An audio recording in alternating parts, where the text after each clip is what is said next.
르브론 16은 커다란 헤링본 패턴을 가지고 있습니다. 지난 르브론 시리즈들처럼 르브론 16의 접지는 좋은 편이지만 최상급은 아닙니다. 비록 먼지가 많은 코트에서 뛰어볼 기회가 없어서 먼지가 있을 때도 접지가 잘 될지는 확실하지는 않습니다. 그러나 그냥 좋은 편이라고 말한 것은 깨끗한 코트에서도 접지가 완전히 날카롭게 잡히지는 않았기 때문입니다. 그렇다고 해서 접지가 별로라고 말하는 것은 아니니까 오해하시면 안 됩니다. 그리고 패턴 사이가 멀기 때문에 먼지가 있을 때도 영향을 덜 받을 것이라고 추측해 봅니다.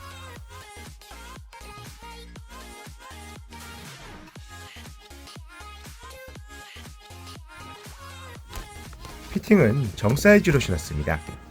발볼은 조금 여유 있는 편으로 발볼이 조금 있으신 분들도 괜찮을 것 같습니다. 신발끈을 조이면 위쪽에서부터 눌러주는 힘은 강하지만 측면으로부터 조여주지는 않습니다.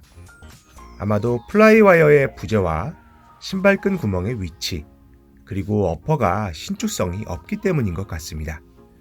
이러한 문제는 신발끈 구멍을 아래로 옮기면 해결될 것도 같은데요. 저는 직접 해보지는 못했습니다. 왜냐하면 해보시면 아시겠지만 신발끈을 빼서 다시 끼는 게 진짜 어렵기 때문입니다. 그래도 발을 잡아주는 것에는 문제가 없었습니다. 위에서 눌러주는 힘이 충분해서 발이 안에서 노는 일은 없었습니다.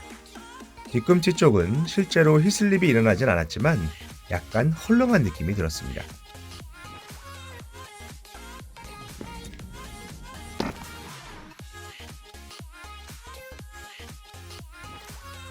이번에는 업그레이드된 배틀맥스가 쓰였습니다.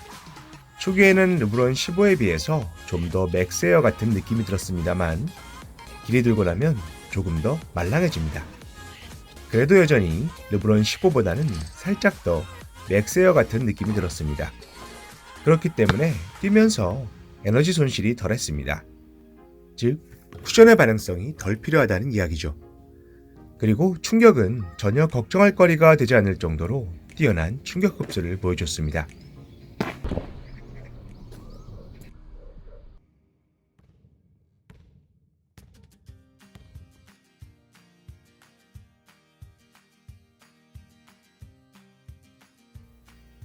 르브론 15에서 가장 원했던 것은 바로 아웃트리거였습니다. 르브론 15는 높은 중창 높이와 아웃트리거의 부재로 무척이나 불안한 모델이었는데요. 저 역시도 뛰면서 몇 번씩 살짝 발목을 접질릴 뻔했었습니다. 그 당시에 르브론 제임스 역시 게임 중에 발목을 접지르는 것을 종종 볼 수 있었는데요. 그래서 나이키에서는 일반 모델이 아닌 그의 PE 모델에만 아웃트리거를 넣어줬었죠. 그리고 이제야 마침내 일반 모델에도 아웃트리거가 생겼습니다. 중창의 높이는 기존과 비슷함에도 측면 지지가 강화된 배틀리트와 더불어서 르브론 16을 신고 뛰면서 전혀 불안하지 않았습니다. 이제야 지지면에서 완성된 르브론 15를 볼 수 있었습니다.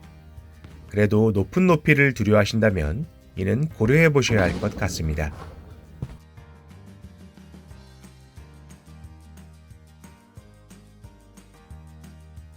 통풍구 없이 꽉 막혀있기 때문에 추워지는 계절임에도 뛰고 난 이후에 땀으로 발 모양을 만들 수 있었습니다.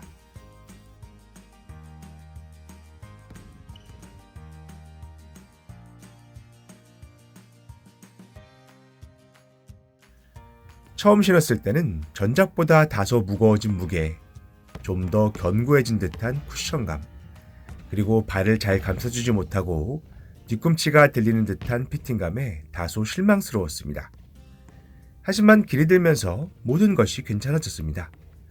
좋은 충격 흡수에 좋은 반응성의 쿠션, 어찌됐건 발이 놀지 않게 잘 잡아주며 그리고 무게도 점차 크게 느껴지지 않았습니다. 여기에 아웃트리거의 추가로 보다 안정적이 된 르브론 16은 신고 뛰기에 재미있는 농구화였습니다. 시청해주셔서 감사합니다.